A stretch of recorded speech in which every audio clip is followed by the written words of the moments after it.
And you mentioned how technology was co-opted into this whole thing.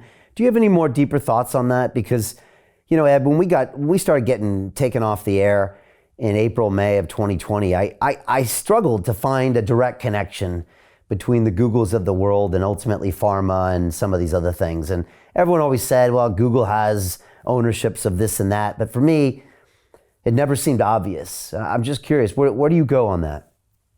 Well, there's two things. So what people don't know, but is fact certain in my mind, is that when these companies were launched and started to grow, they got big government contracts from the CIA and NSA, primarily for overseas purposes. And these contracts, you can't, when you get a contract like this, it's secret. You're the CEO and CFO, and you have to sign national security documents. And if you divulge any of this information, you can go to jail. So the intelligence agencies kind of started to own these CEOs. And so and at first it seemed great because, we were able to use these social media companies to do things overseas. The Arab Spring, a lot of that was managed via social media and intelligence agencies manipulating social media. Then I think that's been turned inwards into the US, into the domestic arena. And I think also when COVID hit, the technology companies said, well, it is what it is. This has happened. But how do we make money off this? Well, there's going to be all these cash flow streams from surveillance apps and technologies to make sure everyone's vaccinated. Digital IDs are coming. So they saw cash flow streams. And when the government asked them to censor, they said, sure. I mean, that's kind of how, they just kind of said, okay. So they were co-opted. And now they have blood on their hands. So I think it was the intelligence agencies have already been embedded in these social media companies. I think the incentives for cash flow streams and the momentum going one way, and they said sure. They threw ethics out the window and said, yeah, we'll do whatever you want.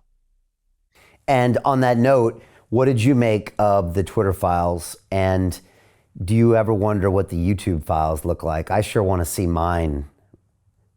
I'm sure you're front and center on a list somewhere. The Twitter files just proved to me what you and I already knew this intuitively. We didn't need the Twitter files but it's nice to be, recognized as correct. And what it's unveiled or revealed is, as Bobby calls it, an industrial censorship complex. There's actually an industry that's grown up around this, where there's companies that engage in this, that make money doing this. It's kind of a system that we weren't aware of, and that's why it seems so coordinated. Because the government, I think the government alone couldn't have done this because it's the government, but there were a lot of private firms and subcontractors that did all the bidding. Yeah, we're about to drop a documentary film about what happened to us in basically April and May of 20 and the whole story of the censorship. But there's one point in the film where, PayPal's suspending me, Dropbox is suspending me, YouTube's is suspending me, LinkedIn is suspending me, and I'm just like, how can all this happen at once? And I don't entertain conspiracy theories at the time. Well, of course, they've all come true. But I literally didn't know why or how. And then when I looked at the Twitter files, I was like, well, here we have government agencies that are multiple government agencies actually fighting over each other to get Twitter to censor people. And so if they're doing it there, why wouldn't they be doing it at all of these other big platforms? And so for the first time, I thought, oh, that's probably what was going on. But before that, I had never actually convinced myself that there was maybe a coordinated effort. It's looking more and more like it was, and that there's actual firms that do this for a living. I mean, that to me is pretty striking. Yeah, no, it is for sure.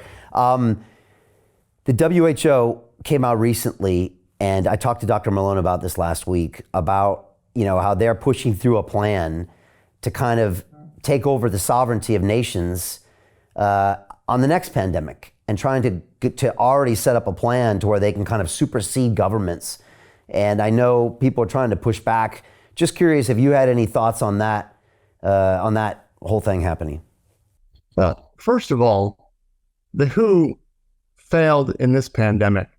And the mere fact that they have the arrogance to ask for all this power it boggles my mind. And what boggles my mind even further is that governments are entertaining pushing this through. So clearly there's money involved. Clearly there's something going on that we're not aware of, because it seems on its face absurd and insane. So we have to fight this tooth and nail. I think, let's say that they do get all the power they want, and then the next quote unquote pandemic comes, which they've already said is going to be worse. How they know that, I don't know, but they're already pre-marketing the event.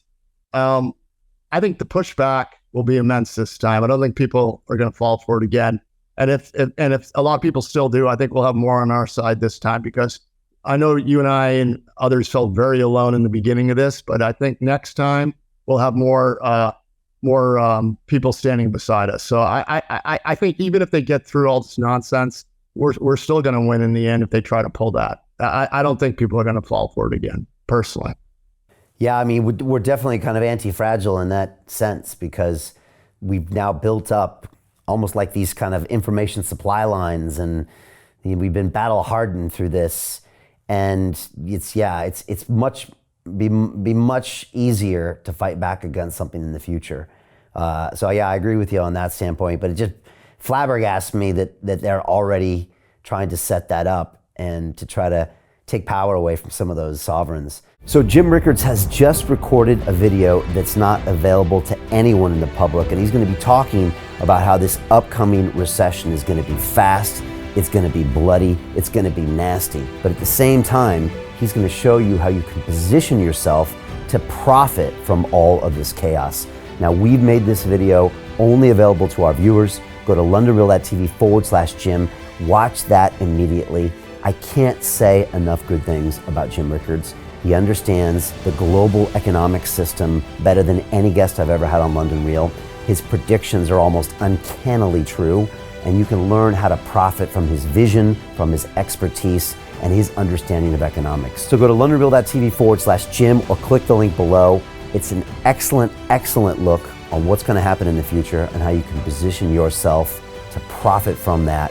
Jim is one of the best in the business, one of my favorite guests on London Real, and he's very, very good at predicting the future and showing us all to profit from it. So click the link, and I hope you enjoy.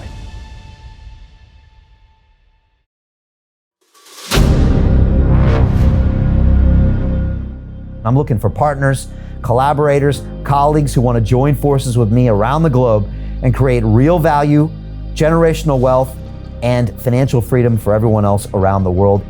Get involved in the cryptocurrency markets, get involved in the NFT markets. This is your moment. Life all comes down to a few moments. Don't let this pass. Now it's not too late. Next year's going to be too late. Ultimately, this is about freedom. That's the way I see it.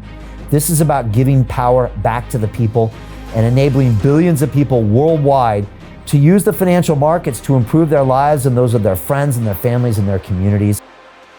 Honestly, I think it's a violation of human rights not to allow people basic access to financial services. Because right now people are being kept in the dark, they're being robbed of education, and it's a travesty. And so I'm looking for people that want to join me and be a part of this solution. And that all happens inside the DeFi Academy. The gains my students are making are absolutely amazing. Double, triple digit gains in the first month alone. That's amazing. This will change your life. Now is the time to get involved. I'm going to tell you exactly how my students in my academy made money in the last 30 days. I'm talking about real trading results. And let me just whet your appetite a little bit. Let me hit you with some numbers. I'm talking Brendan from New Zealand is up 68.77% on the month. Steve from Europe up 83%. Albert in Singapore up 169.9% on one single trade. I got Susan up 153% on her call options alone, also rocking 139% returns and 442% returns as well on individual trades. These are people that are changing their financial future in the last 30 days, but it's based on trading discipline. I've graduated over 500 students from inside my academy from over 54 countries around the world. It's amazing. When it comes to crypto, DeFi, and blockchain, we love this space. We truly believe it's the future. This is down to our core. It's authentic to what we're doing, and everybody can tell through the camera because you can't make this stuff up. If you're watching me now, wherever you are, I implore you, take 60 seconds right now and join my academy. Apply today. Now you've got a chance. Life all comes down to a few moments. What are you gonna do? What's the choice that you're going to make?